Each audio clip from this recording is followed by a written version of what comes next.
In the world of acrylic pouring, achieving that perfect consistency is not a one-size-fits-all formula. The initial viscosity, aka the thickness of your paints and your pouring medium, play a crucial role in determining the ideal paint to pouring medium consistency. Since there are many different types of paints, different brands of paints, different pouring mediums, all with different viscosities, it is really impossible to give a universal ratio of paint to pouring medium that will work for everyone. Think of it like trying to bake cookies with rice, tapioca, or almond flour when the recipe calls for wheat flour.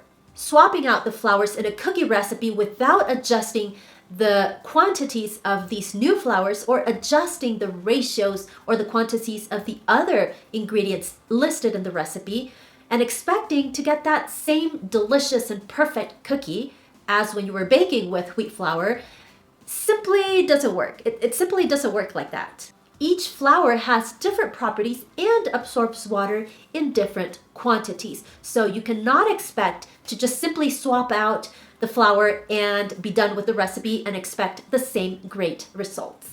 Well, the same thing happens in acrylic pouring. Heavy body, soft body, fluid paints, and high flow paints all have different properties, have different viscosities. They require different amounts of water to get them to the correct pouring consistency. And therefore, the recipe for mixing each of those will be different. Each one will need different amounts of pouring medium and water and maybe even some gel to get them to the consistency that you desire. Just like sharing a foolproof cookie recipe that works for all types of flours is impossible, providing a set paint to pouring medium ratio that works for all types of paints and pouring mediums available on the market is also not viable. So hopefully you can now understand why it is so hard for artists to explain exactly how to mix your paints. It is just super hard for someone like me to explain how I mix my paints because I don't know what pouring medium you're using. I don't know what paints you decide to use. I don't know how old those paints are or what brand you're using, and therefore all of those factors will influence the paint to pouring medium ratio. However, I've tried to simplify this process as much as I can for you by eliminating some of the factors that affect the final consistency of your paint mixes. So before we get into the paint mixing process, let's talk a little bit about these different factors and why you should know about them. Factor number 1, the viscosity of your paints. Different brands and types of paints have different viscosities or thicknesses. So each of these paints will require different ratios of paint to pouring medium to get them to the right consistency. For example, we have heavy body paints, soft body paints, fluid paints, and high flow acrylic paints. High flow paints have a very low viscosity or thickness, meaning they are very fluid. They have the consistency of ink or feel almost like water. However, they are highly pigmented. An example of these paints is the high flow fluid acrylics by Golden. Fluid acrylics have a low viscosity. They are thicker than high flow acrylics, but not as thick as the soft body paints. Its consistency is similar to heavy cream.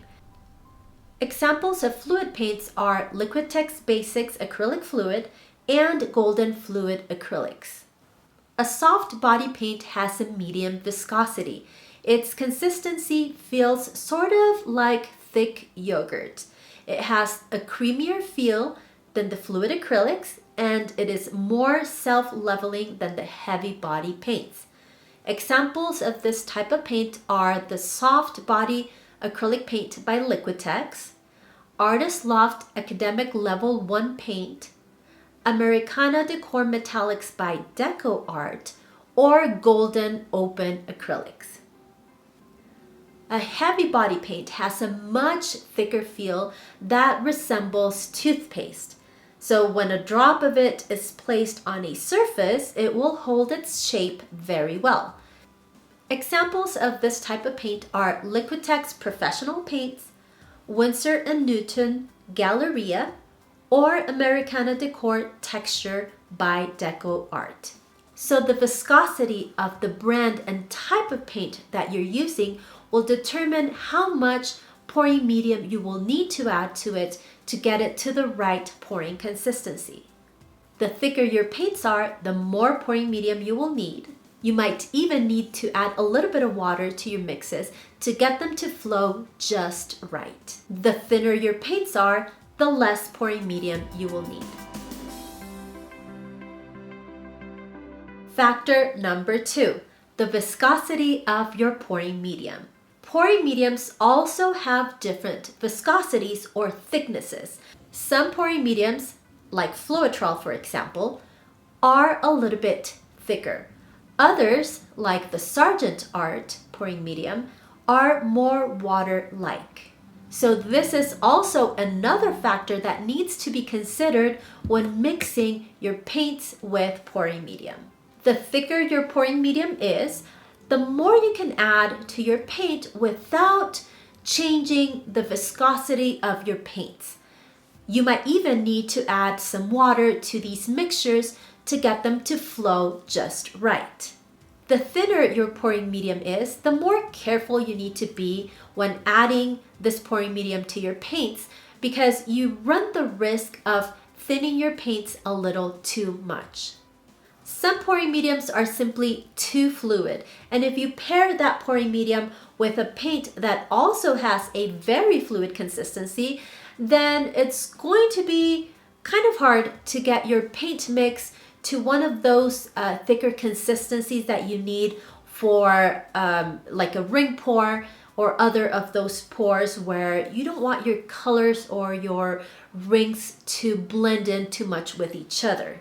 You might even need to add a gel medium to these paint mixes to get them back down to that thicker consistency. Factor number 3, your chosen technique. The final consistency of your paint mixes should align with the consistency required for your chosen technique. For example, some techniques like the Dutch pour require a very thin consistency, while others like the ring pour or the flip cup could work with a thick or a medium consistency. As you can see, these 3 factors lead to dozens of possible paint to pouring medium ratios. So to simplify this process for you, I'm going to be eliminating one of those factors by adjusting the consistency of your pouring medium so that it has a specific thickness that will allow it to work with the ratios that I suggest. For your convenience, I'm also going to provide you with an optional pouring medium demo recipe. This serves as a reference point, enabling you to compare it with your own pouring medium. You'll be able to determine if the consistency of your pouring medium needs to be adjusted so that it works with the ratios that I suggest. This step-by-step approach should make the paint mixing process clearer and more manageable for you.